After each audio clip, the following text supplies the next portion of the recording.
Gordon Dalgleish here this morning. Delighted to have Andrew Crerar with me, the head golf professional at Panmure Golf Club in Scotland. Andrew, welcome. Thank you, Gordon. Nice to speak to you. Nice to see you. Well, for those folks that have never heard of Panmure, it is just a terrific golf course in the heart of Scotland. It's one of these places that we think is sadly overlooked by so many visitors. So hopefully today we'll have a chance to kind of delve into it and some of the history of it and some of what makes it such a special place. But first, Andrew, walk me through how you got into golf and how you've ended up in such a terrific position. Okay. Okay, going back to the start, I guess had a very my mother and father got me into the golf, obviously, and I had an older brother, Alan, who is 4 years older than me. So I was the annoying little brother who was always dragging along and playing with him. So my golf mainly started at Monteith, which is next door to here. So I lived in Dundee. We grew up just outside Dundee. So not really been too far away from this area. Played a lot of junior golf at Monteith and also at Downfield Golf Club, which is in Dundee. Sure.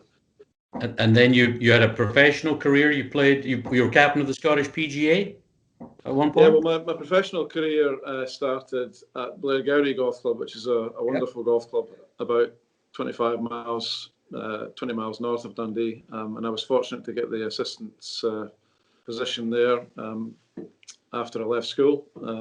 Spent 5 really good years there, which gave me a chance to learn a lot more about my golf and develop and practice. Because I grew up on the west side of Dundee, we were about a 20-minute drive to Monteith, so I didn't really practice golf when I was a junior. It was really just play in competition. Then we got to county level and then national competitions, but I didn't really have a lot of time to spend on my game. So I knew when I turned pro that I would have more chance on a day-to-day basis of being in and around the practice area, the putting green, playing golf. So Blairgowrie was great for me in terms of development. So you've been pretty well soaked in golf from the early years, and I think I'm correct in saying that between the two of us, we've played in 2 Open Championships. Do you want to tell me about the 2 that you played in? Well, the 2 that I played in, yeah, you're right. I played in the 1995 Open Championship at St Andrews, which was obviously, an amazing experience to play any Open Championship, but to play on the old course was incredible. And then 2 years after that, I played at Royal Troon in 1997. So John Daly won the 95, Justin Leonard 97. And then last year, I managed to qualify for the Senior Open as well. I played in my first Senior Open last year at Royal Liverpool. Terrific. So three Open Championships, I guess. Wow. Yeah, I'm sure for you to play at St Andrews in 95 must have been quite the experience, a Scottish lad from just across the river. And I'm sure your whole family was there. And that was the year that Constantino Rocca had the amazing shot on the 72nd hole to create the playoff. Am I right in thinking that? That's right. Yeah, absolutely. Yeah. Yeah, it was an amazing tournament. I remember I was playing early the first day, I think game 3, and obviously nervous. I thought I'll get to the practice ground early and it'll be quiet and I'll get time to get going. And I got to the practice ground about 6:30 in the morning, or maybe even before, and the little grandstand was full behind me. And there was only one player on the range. Bernhard Langer was playing the game behind me, and he was already out there. So it wasn't as quiet or as easy a start as I thought it was going to be. So, as I mentioned at the beginning, Panmure just kind of epitomizes in many ways the quintessential Scottish golf club. You talked about your kind of involvement in the game of golf and growing up and how you went to Blairgowrie.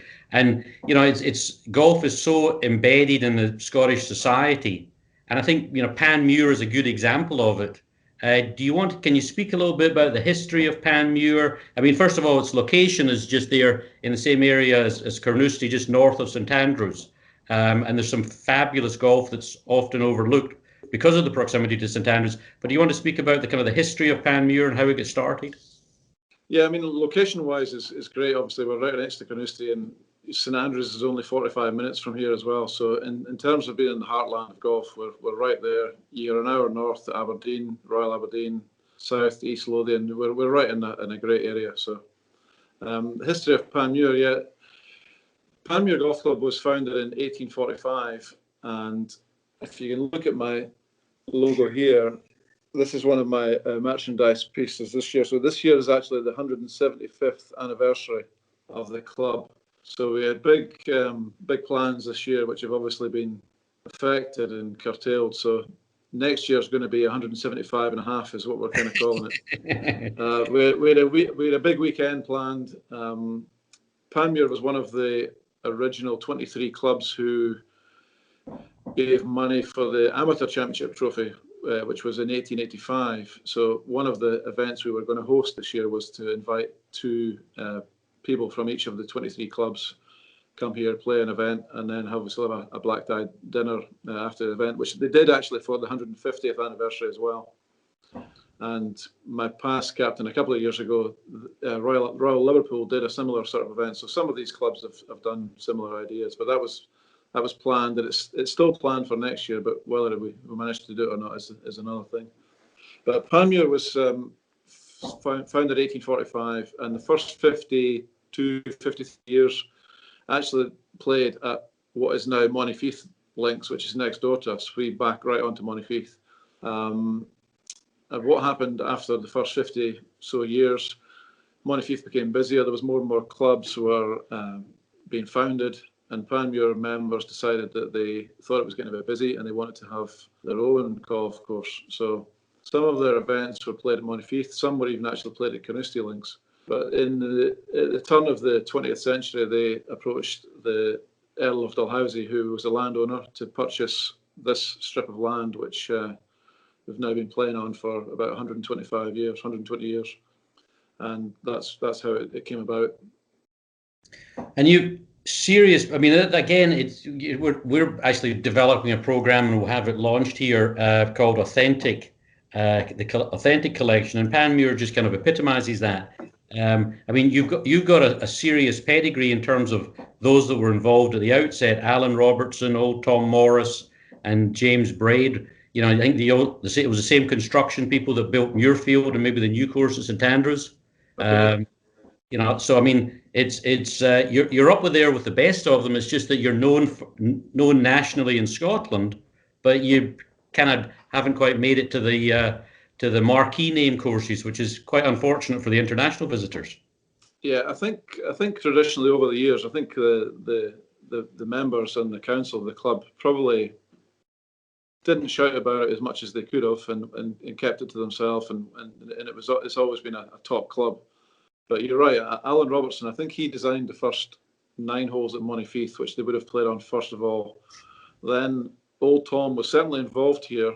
We know he was involved here, but we don't know to what extent of how much of his original thoughts. But so the original makers are a bit of an unknown, to be honest, but he was certainly here. And then again in the early 1920s, Braid was invited over and did some plans, and it went to a members' vote, and the members actually voted against it. But within a few years, I believe that a lot of his suggestions were implemented, and how much he was involved in those in the following years, I don't know. But there certainly is a rich pedigree of people that have been here and influenced the makeup of the course. And then when you talk about rich pedigree in a more kind of contemporary history, certainly it's certainly not yesterday, but closer to the current time. You know, Ben Hogan, and when he came over for the Open at Carnoustie, and he spent, I think it was 2 weeks, he spent in preparation for links golf. He kind of basically camped out at Panmure for his practice. I'm sure there's some good stories that have withstood the test of time. Yeah, I mean, again, the Hogan aspect is probably something that we, until about 5 years ago, haven't really shouted about an awful lot. When Hogan came here in 1953, he was the reigning, as you probably know, the reigning Masters and US Open champion. But he had to pre-qualify for the Open Championship that year. So the qualifying was on the Monday and the Tuesday, and the tournament was played Wednesday, Thursday, 2 rounds Friday. So could you imagine Dustin Johnson having to pre-qualify for the Open? Times have changed. So yeah, Hogan came here for 2 weeks. Him and he arrived at Carnoustie and was as you can imagine, it would be busy, and he wanted to get peace and quiet to learn how to play the 1.62 ball, which was the British sized ball at the time, which he'd obviously never used before, and to learn his ball flight, his yardages, etc. So I think he was getting a lot of people watching him at Carnoustie, and he wanted to get peace and quiet to get away. And there was a connection between one of our members who was high up in the NCR company in Dundee. They had a branch in Dundee, and his connections from Texas, NCR were in Texas, obviously, and a connection was made, and Hogan was invited to come along with his caddy, Cecil Timms, and they were the only two people that were allowed through the doors. There was no practice ground. He used the 17th fairway as a practice ground, played a few games of golf with the secretary, we believe, made a suggestion to the secretary at the time that the sixth hole, which is named after him now, it's the sixth hole that is named Hogan, that it would be improved by the position of a pot bunker, greenside bunker, front right. So that's Hogan's bunker, and it's still there to this day. But that's a nice story. Yeah. Another one that there's so many stories, and I can tell you a few, but the green speed at Carnoustie was obviously a little bit faster in preparation for the Open than what we were here, and he asked the secretary if the greenkeeper could lower the blades and cut down the 17th green so that he could do some chipping and putting and try and replicate the speed of Carnoustie. And he was told, yeah, we can do that. And basically the greenkeeper came along with the mower and said, if you want to lower the blades, do it yourself. So duly he did lower the blades, cut the grass down. He continued his practice, and at the end of it, he allegedly dismantled the units, greased them all down, put them all back together, and handed it back to the greenkeeper and said, "Thank you very much." That is a terrific story. But I mean, on the same point, I mean, I think Panmure within Scotland is recognised as always being a particularly well-conditioned golf course. It's something that the members take pride in. Yeah, absolutely. We have a great reputation for that, and it's not false by any means. It's always in fantastic condition. We've got 6 green staff only for the course. Wow. The course is quite a small strip of land. I think it's about 110 hectares. And just by comparison, the newest course in Scotland that's getting all the reviews at the moment, Dunbarney, I think it's 3 times that. It's about 340 acres. Wow. So it's traditional in terms of when you play a hole at Panmure, you walk off the green, you're almost at the next tee straight away. It's a narrow strip of land. The course generally runs westward, so we tee off at the first tee and we head west. Traditional kind of out and in golf course, a few bits back and forward. Par 4s and par 5s run east to west or west to east, and the par 3 of the 4 par 3s run north to south, south to north. So throw in the factor that always happens, which is the wind factor, and you're going to have some holes into the wind, you're going to have some holes downwind, and you get some crosswind holes. So there's a great selection of variation in how the course plays day to day. Any particular holes that are your favourites? I would say I've probably got 3 favourite holes. The signature hole, the USP hole, is obviously Hogan, number 6. It's a fantastic par 4. It's a semi-blind tee shot, and it doesn't look like you've got a lot to aim at, but it's actually a double fairway between with the 6th and 7th.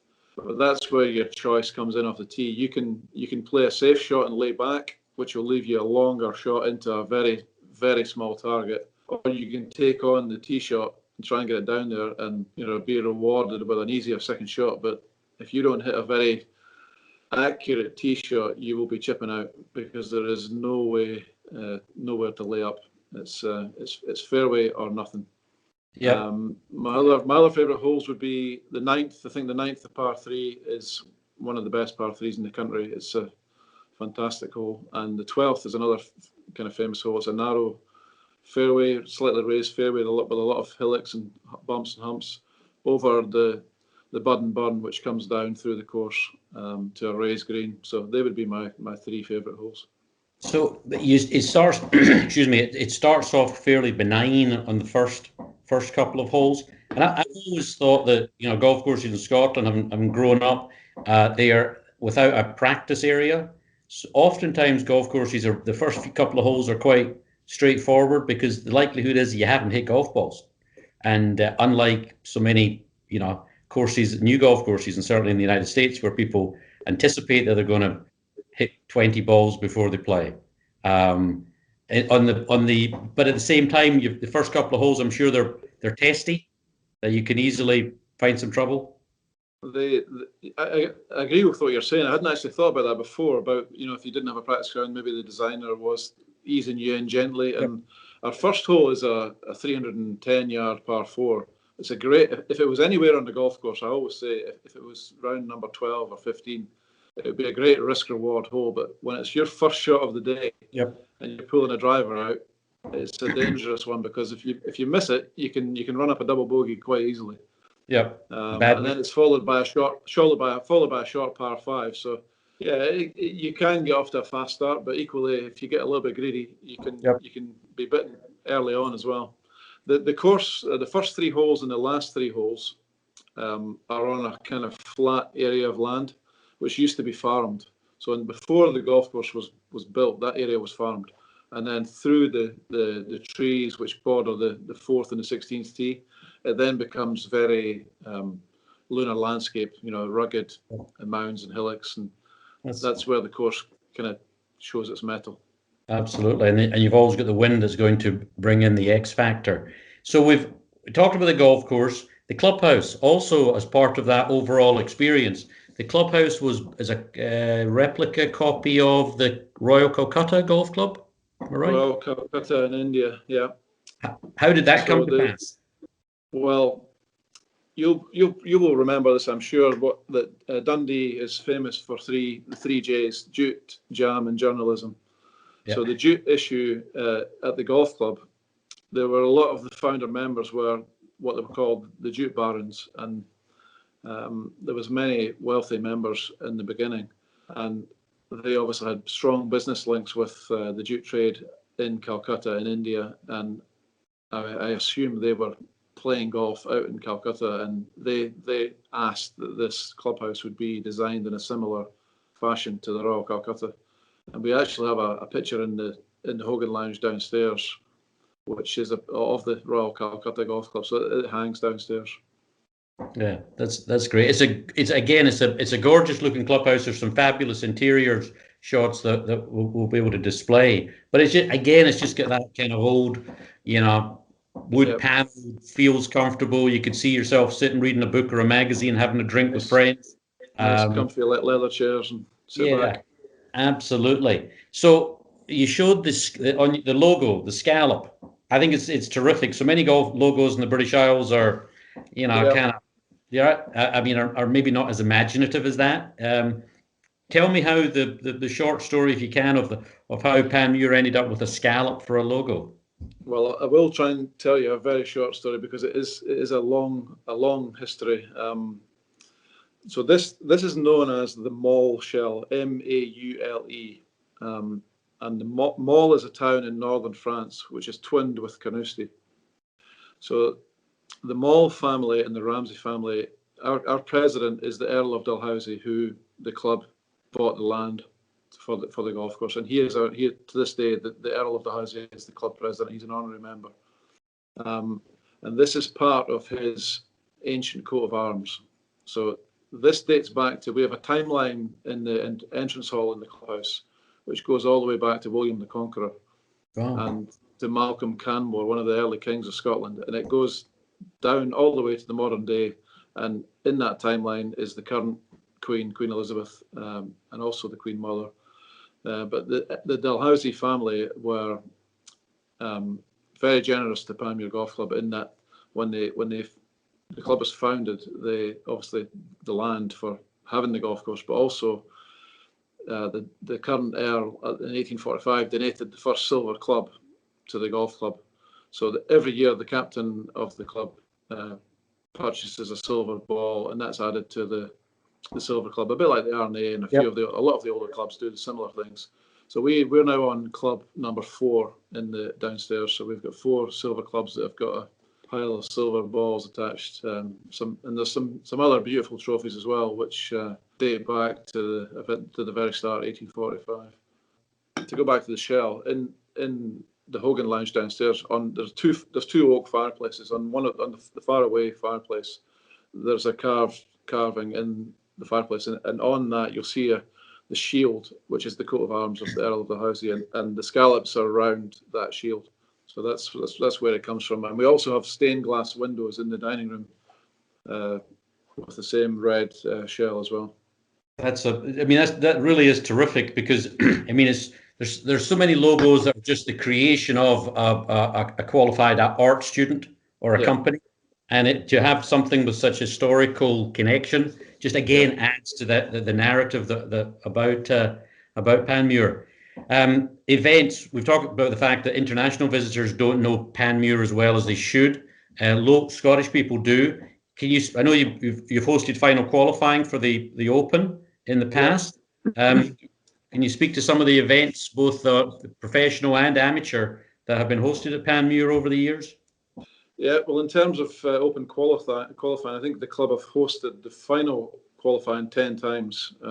Obviously, the system's changed a bit now, whereas there isn't local final qualifying anymore, but it was held here when the Open was at Carnoustie, and it's in Andrews a few times. So, Amateur Championship, we have co-hosted a couple of times with Carnoustie. The last one was in 2015.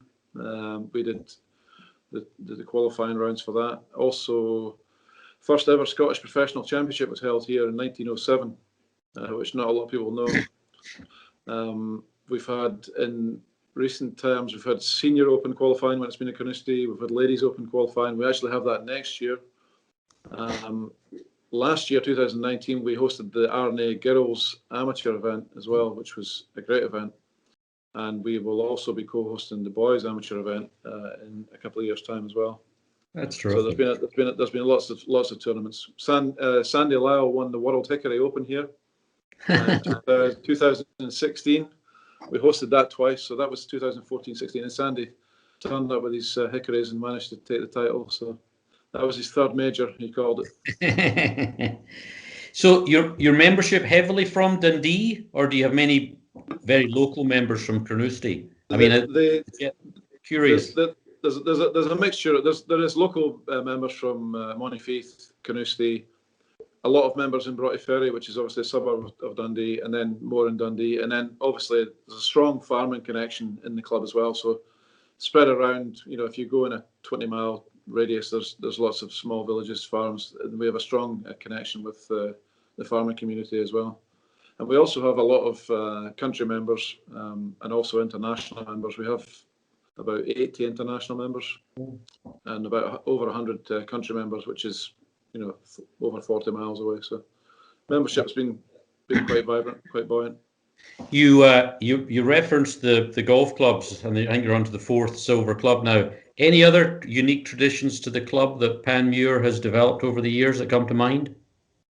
A particular drink or that you're known for? Or? No, the drink that we're kind of get a bit of a reputation for is the Kummel, which is drunk in the RNA and obviously Prestwick, and so some of the members like to dabble in some Kummel. One of my members actually, we played quite a few matches over the years. In my time here, we've had some matches against particularly North American visiting clubs, and we've played a match head to head and then hosted them for dinner and a few drinks. And one of my members, he created a new drink which was called a Wimmel, which was a whiskey and Kummel mix. So not to be messed with. Yes, you'd be very careful with your pours on that. But I'm sure that the membership will provide just a fabulous Scottish experience for visiting clubs. I mean, I could see how that would all work into just a terrific day and a terrific evening with golfers, like-minded golfers from opposite sides of the Atlantic. Having that special.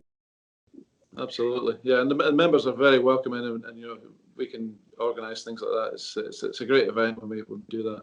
That's great. Now you've been very generous with your time, and obviously, Ben Hogan is a significant player that spent some time there. Any other kind of notable characters that have played at Panmure over the years that come to mind, or any stories that have survived the test of time? Yeah, I mean, there's obviously been a lot of visitors when there's been big championships nearby. I was having a look in preparation. in 2018, we had Bubba Watson here, we had Dustin Johnson, Paul Casey was here, and the evergreen Gary Player was here 2 years ago as well. And he's been several times over the years, but he was practicing a couple of years ago, and I was with him when he was hitting balls, and he hits balls every day. So I think he was 83 at that point, and he was still swinging it beautifully. Who else has been here? Roberto Di Vincenzo played in a tournament here in the late when he was Open champion. Doug Sanders, he obviously is most famous for his near miss. Well, he actually qualified for that near miss at Panmure. Panmure hosted a qualifying round for the 1970 Open, and he finished, I think, tied third or second in the qualifying here before then going on to nearly lift the trophy. Well, Andrew, you have been a fabulous ambassador for Panmure. You've got a great story to tell, and I desperately hope that some folks that will be watching, have got an appreciation for Panmure and try to put it onto their list of golf courses to visit when they're in Scotland, because it will certainly deliver the experience and then some. So thank you for your time this morning, and very best wishes for the new year when it comes. Very welcome, Gordon. Nice to speak to you, and it's been great to have a chat. And yeah, be more than welcome here. They'll love it at Panmure. Great. Thanks, Andrew. Thanks, Gordon.